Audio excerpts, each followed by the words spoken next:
Spark in business like never before. Success અને freedom બધાને ગમે છે. આજના ટાઈમમાં બિઝનેસ બધાને કરવો છે, પણ આખી પ્રોસેસ કોઈને ફોલો નથી કરવી.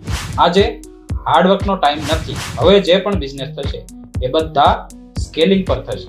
એઆઈ અને એજીઆઈ આવતા લોકોને એમ છે કે અમારા બિઝનેસને કંઈ નહીં થાય. એકચ્યુઅલમાં આ સેમ સિચ્યુએશન કમ્પ્યુટર અને ઇન્ટરનેટ આવ્યું ત્યારે પણ હતી.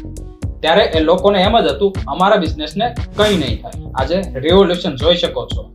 એઆઈ આજે એક નાનું બાળક છે.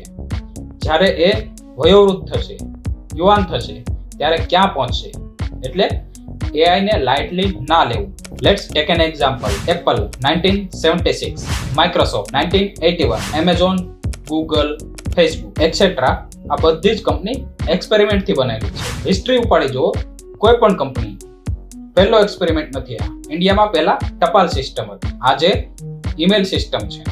લાઇબ્રેરીના કલાકના સર્ચિંગની જગ્યાએ આજે એઆઈ ઓટોમેશન છે. ફિઝિકલ શેર્સની જગ્યાએ આજે ડિજિટલ મટીરિયલાઇઝેશન છે, એટલે ડીમેટ. સ્ટેજ પરફોર્મન્સની જગ્યાએ આજે રીલ્સ અને શોર્ટ્સે લઈ લીધી છે. પેપર બેંકથી લઈને આજે યુપીઆઈ આવી ગયું છે. આવા ઘણા બધા એક્ઝામ્પલ્સ આપણી સામે છે. જેમની પાસે કમ્યુનિટી હશે એ જ ઇન ફ્યુચરમાં ગ્રોથ કરશે. Build your community. Join us.